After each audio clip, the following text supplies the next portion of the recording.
পেছনে যারা যারা আছিস চুপচাপ ল্যাপটা মন দিয়ে দেখবি। আজকে সোহমের গ্রুপ আমাদের একটি প্র্যাকটিক্যাল করে দেখাবে, কেমন? তা তোরা কি করছিস আজকে? আজকে আমরা একটি পরীক্ষা করব যার মাধ্যমে আমরা এটা জানবো যে তাপ কিভাবে পরিমাপ করা হয়। এটি আমাদের ক্লাস 8 এর টেক্সট বুক তাপ ক্লাস 8 এর টেক্সট বুকের তাপ চ্যাপ্টারে অন্তর্ভুক্ত।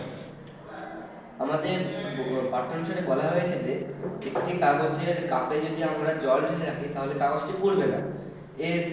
এটি আসলেও সত্যি কি আমরা তাপ পরীক্ষা করে দেখবো আজকে।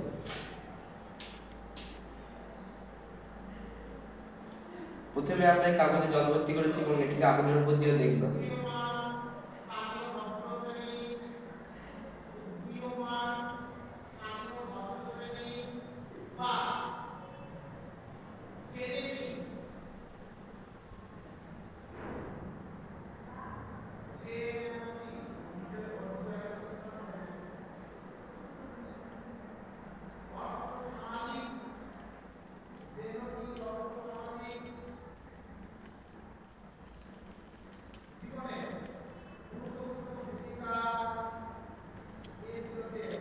আমায় বলতে পারবি যে কেন পুড়ছে না কাগজটা?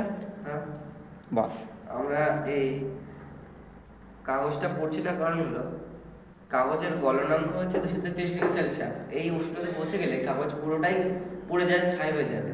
এবং এর মধ্যে আমরা যত না জল রেখেছি, এই জল কাগজের যে উষ্ণতা 233°C পৌঁছানোর আগেই জল সেটি শোষণ করে নিচ্ছে এবং নিজে সেই তাপটিকে শোষণ করে বাষ্পীভূত হয়ে যাচ্ছে। ফলে বাষ্পীভূত প্রয়োজনীয় তাপ সে গ্রহণ করে বর্জন করে দিচ্ছে এবং জল আস্তে আস্তে ঠান্ডা ও গরমের মাঝামাঝি হয়ে যাচ্ছে এবং কাগজ সেটি পড়তে পারছে না। জল পুড়েছে তোর? হ্যাঁ, জল ফুটতে শুরু করেছিল। হ্যাঁ দেখা, একটু তাপ দিয়ে।